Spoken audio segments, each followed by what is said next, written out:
আগামী 10 মে তারুণ্যের রাজনৈতিক অধিকার প্রতিষ্ঠার সমাবেশ সফল করার লক্ষ্যে চাঁদগাঁও ৬ নং পূর্ব ১৬ শহর ওয়ার্ড যুবদলের উদ্যোগে প্রস্তুতি সভা অনুষ্ঠিত হয়েছে। মঙ্গলবার বহদ্দারহাট এলাকায় এই প্রস্তুতি সভা অনুষ্ঠিত হয়। ওয়ার্ড যুবদলের সিনিয়র যুগ্ম আহ্বায়ক ইস্কান্দার হোসেনের সভাপতিত্বে ও যুগ্ম আহ্বায়ক আলমগীর আলম টিটুর সঞ্চালনায় অনুষ্ঠিত সভায় প্রধান অতিথি ছিলেন চাঁদগাঁও থানা যুবদলের আহ্বায়ক গুলজার হোসেন। আমরা 17 বছর ভোটের আন্দোলন করেছি। এদেশের জনগণ সহ আমরা 17 বছর ভোট দিতে পারি নাই। ভোটের অধিকার কি, ভোট কি জিনিস আমাদের তরুণ প্রজন্ম এখনো জানছে না, বুঝছে না। আমরা সেই তাদের অধিকার প্রতিষ্ঠা করার জন্য আজকের এই জনসভা। এতে প্রধান বক্তা ছিলেন নগর যুবদলের সহ সম্পাদক সাইদুল ইসলাম।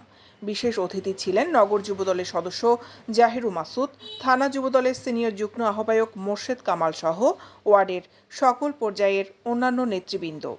আরেকটা বিষয় হচ্ছে আমাদের যে ইউনিটগুলো আছেন আপনাদেরকে কিভাবে সমন্বয় করলে আপনারা ভালোভাবে আসতে পারবেন ওইটা আমরা বলেছিলাম। এরপরও খাজা রোডের কথা বলা হয়েছে। খাজা রোড থেকে প্রায় ওখানে একদম বলিরাট পর্যন্ত শুরু করে ফাঁকা দোকান, এই অংশটা এখান থেকে প্রায় ১,৫০০ থেকে ২,০০০ লোক, আমরা দুঃসময়ে ১,০০০-এর অধিক লোক এখান থেকে বের হয়েছে। ইনশাল্লাহ আগামীতে ২,০০০ লোক ওই রাস্তা থেকে বের করে আনা কোনো ব্যাপার না।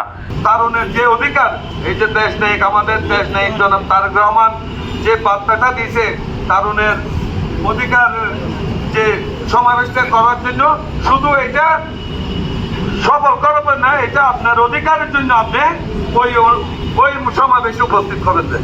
কারণ যারা ২০ বছর প্রত্যেক বছরের লোকজন আমাদের ভাই বোনদের মধ্যে আছে, তারা এখনো পর্যন্ত কেউ এই স্বৈরাচারের টাইমে কেউ ভোট দিতে পারে নাই, স্বাধীনতাভাবে কথা বলতে পারে নাই। সেটা হচ্ছে তারুণের অধিকার। আজকে ওই অধিকার আমাদের যদি নিতে হয়, ওই অধিকার যদি আমাদের আদায় করতে হয়, ওই সমাবেশকে আমাদের সফল করতে হবে। দৈনিক আজাদী নিউজ ডেস্ক।